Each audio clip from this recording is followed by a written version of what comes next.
Hi, this is Ron Kinscherf. We're at 8 Open, and this is an edition of Thank You for Your Service. And we'd like to thank Paul Habermail from the Veterans Assistance Commission for lining up Barbara Fletcher here for us. And Barbara, you are a veteran. I am. And when did you decide to go into the service? About 1983. 1983. So what drove you to make that decision? Well, I was 22 and divorced. Okay. And was working a couple of dead-end jobs. Okay. And couldn't see much future in it. Right.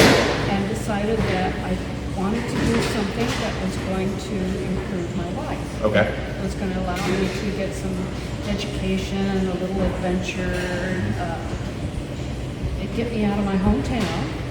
And you were in California? I was in California. Now, did you know anybody that was in the service at this point? The husband that I was divorcing had been in the service. Okay. He had done his 4 years, and Okay. I had traveled with him to Fort Campbell, Kentucky.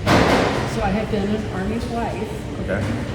So there was this perception that I would never make it. In what way, though? Never make what? He told me I would never make it through basic training. Oh my gosh! So there's a So challenge there's a there. challenge there, too. Okay. So was that a big motivating factor that you were trying to make a point to your ex-husband that you said I couldn't do this, I'm going to prove you wrong type A thing? little bit, but there was also the education benefit there too. I wanted to go into the medical field. Right. I was working 2 jobs. They were going nowhere. I couldn't go to school because I needed to support myself.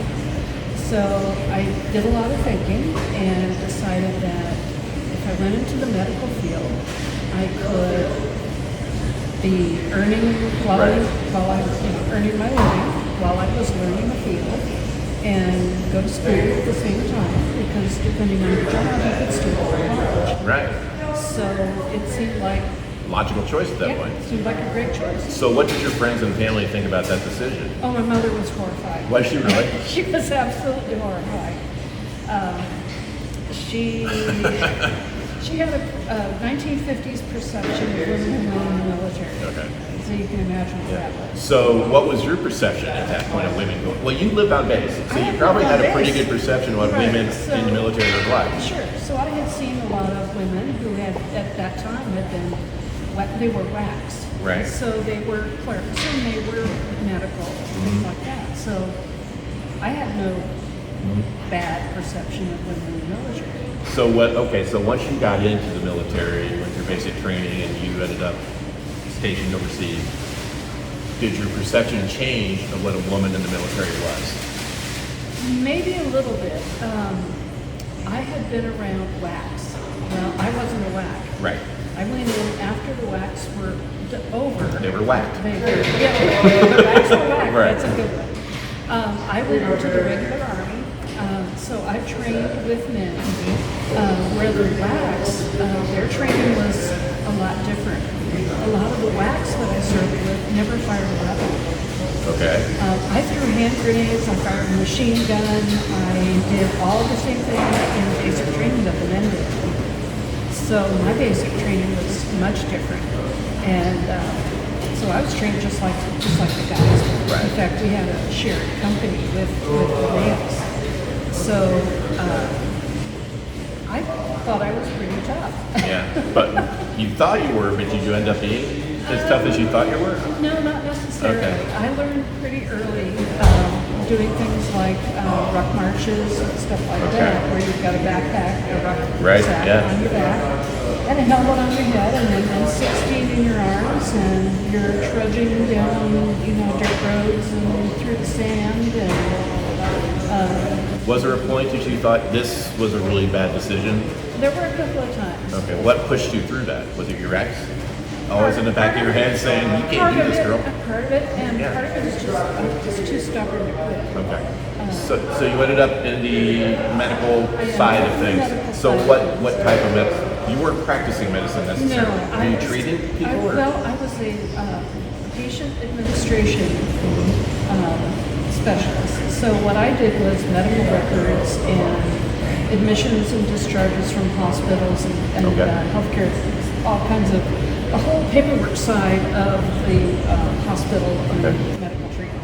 And you were stationed in Germany. That was your first spot, right? No, my first spot was Fort Dix, New Jersey. I'm sorry. But you did end up in Germany. I did end up in Germany, and your role there was basically the same thing then. Right. Okay, but were you ever in contact with people that were heading overseas to the Gulf War or anything along those lines? Okay. When I was in Germany, we were in charge of preparing all of the soldiers from our from our base, which was a small caserne. That's what those little bases are called. From our caserne, which was all aviation at that time, we had 3 air cavalry and 1 attack helicopter unit that were assigned to our base. We prepared them all to go overseas, to go from Germany to, at that time, Saudi Arabia, and then into Iraq. Okay. So we prepared them all to go, and some of our folks from our health clinic did end up going with them. I was hoping to go. I wanted to go, and found myself where I was not allowed to go. Why were you not allowed? I had participated in the recovery of deceased soldiers during the Gander crash in 1985. We had lost 256 soldiers when their plane, it was 101st Airplane. They were coming back from the Sinai, and they crashed at Gander, Newfoundland. And I spent 76 days public liability deceased. Oh my gosh. Up in Newfoundland? I was actually at the mortuary at Dover, Delaware. Oh, so they brought them back. Okay. Right. Yeah. I did make a couple of trips to Newfoundland, but most of my time was spent there. So by 1991, they were concerned that they were going to have a lot of casualties from the Gulf War, and so they were getting ready to set up possibly a large mortuary at Dover, and there weren't that many people left in the military that had done that kind of an operation before. And so they had us on a recall roster so that they could grab us real quick and send us to Dover and have us set up. Okay. So they wouldn't let me go to the Gulf. Okay, but it was a pretty good reason. I guess so. I was not happy at the time. Well, yes. The part about identifying the bodies from Newfoundland, did you work with, what do they call them, coroners and people like that? How hard was that? That was probably one of the hardest things I did in the military. I worked for 76 days with members of the Armed Forces Institute of Pathology. Forensic staff, yeah. Yeah. Okay. And with people from the Central Identification Lab in Hawaii. Forensic anthropologists, with forensic odontologists. But did you have a list of the people that potentially were on that plane, or that were on that plane, and then the bodies would come back to you, then you had to match those people to that list? Oh my gosh.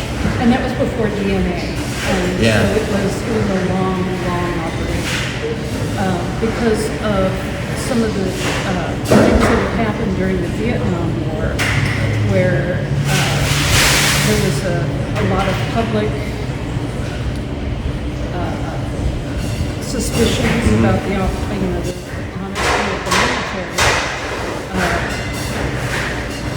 It was a joint service operation, and so the Department of Defense was absolutely determined that it would be a positive identification on each casualty before they were confined. Right. Which is why it took so long for us to That's get what the everybody identified. That's what the families deserve, though, right? Absolutely. So when you returned home, how was that experience? It was very rough. I had and have PTSD from that. Do you mind if I address that? Sure. So you had PTSD, although you never saw action. Right. So what the PTSD you have, and please, I'm not trying that. Don't take this back. What is causing that PTSD for you? PTSD doesn't necessarily have to be a combat-related. It's any kind of. Right. I was 24 years old. The only dead bodies I had ever seen were neatly cleaned up and at a funeral. All of a sudden, I was confronted with dead bodies that were burned beyond recognition. So so we're talking from the crash in Newfoundland, Talking right? from the crash, we were unzipping body bags, and there were charred human remains. There were pieces of human remains. They were people my age and younger. Yeah. They were, and we were responsible for taking them through the entire identification process sometimes. So you would unzip a body bag, it would go for then the FBI would get very they would do the fingerprinting if there were fingers, and if the hands were in, bundled up, they would actually break the fingers. So, I mean, we went through with that was very early in your military Right. career. How many years did you serve after that? that was 1985. Right. So, but at the time, I was a singleton that went down to work on the crash. I went from Fort Dix down to the court martial. When the crash was over, when all the operations were over, I went back to Fort Dix. I was the only one.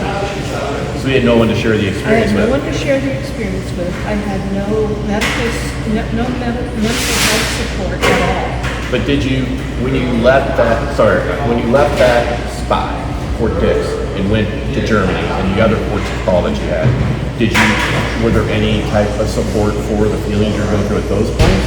Only if I asked for it. And is that something that people in the military do not ask for? No. Because it was The military has a mindset that you tough it out. You need to be tough. You need to be strong. You don't ask for help. If you stub your toe, the term is suck it up and drive on. yeah, it's just a wound. It's just a it is it's just a flesh flesh wound. wound. Yeah. To use that term, the way a soldier behaves is you downplay it, you laugh about it, Yeah. and you move on. But was it harder because you were a woman admitting that versus being a male and admitting that because you're trying to prove yourself and just as tough as a guy? Sometimes. Was that over your head? Okay. Absolutely. Not to put words in your mouth, but No, absolutely, because there were some of the guys that once again in Rush that had pride, and we heard about it after the fact, and it was sort of like, yeah. Yeah. And so I sure as heck wasn't gonna be just a girl. So you got home, you had PTSD. Were you able to find the services you need? And what would you tell somebody that is watching that may be in the situation that you are when they come home or are feeling the way you feel? I would honestly say that they pray because I had a terrible time. When I was in Fort Dix, I finally had to go and ask for help because I couldn't speak. I was withdrawing from everybody that was there, all people that had been my friends, because they hadn't gone through what I'd gone through. They didn't understand. Nobody wanted to really hear about it. They didn't understand what I'd gone through, and frankly, the Class 6, which is the military liquor store, was right between the hospital and the barracks, and so it was very convenient to stop on the way and grab something and sit in my room and drink myself to sleep. And as I discovered, I got to the point where I realized that I was starting to need alcohol, and that was enough. I was able to stop and realize that I needed help, and so I asked for help. But a lot of people don't, and they go down the road of alcoholism and drug abuse. And so do you feel like you're fortunate that you made the decision to stop? I feel like I'm very fortunate. And did the folks with Paul Habermehl and the Veterans Commission provide help for you? And is it harder for a woman to ask for that help even when they get out of the military? When When I got out of the military in 1995, there was not the availability of help that there is today. There were not the women's services that are out there now, because there are more women serving. Paul and the VAC have done amazing things. I've not taken advantage of the general services that they've provided, but I know other people that have. And just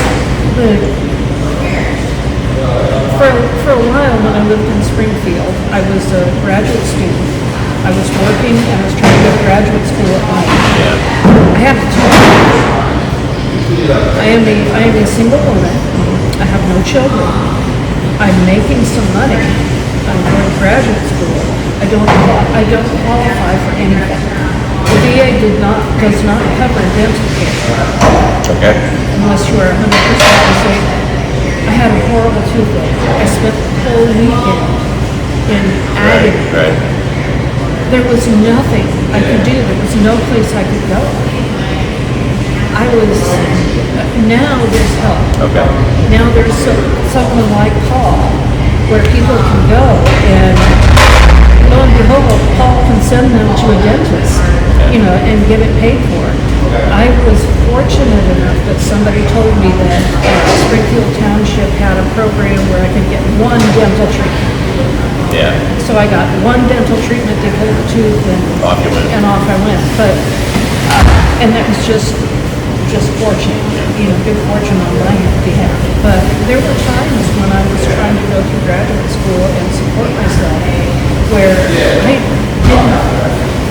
I'm fat now, but I didn't eat. Yeah. Not fat. I didn't eat. Yes. Dinner was a bag of popcorn at school. Well, thanks for sharing your story. Sure. Thank you for your service, and best of luck to you. Thank you. All right. I'm on a good path now. Oh, excellent. I'm glad to hear that. Everything is going great, and Paul has helped with my veterans claims. Excellent. And, He needs to do something. Oh, he does a great job. I'm at 100%. Thanks a lot. I can't say no. All right. Thank This you. has been Thank You for Your Service, brought to you by 8 Open. I'm Ron Kinscherf from Muddy River News. Thank you for your service, Barb. This comes from Chef Jared. It is a Coach Walkman. It's a delicious deep fried chicken sandwich. I use some of my favorite bacon jam on top. Looks wonderful. Thank you. No, thank you. Enjoy.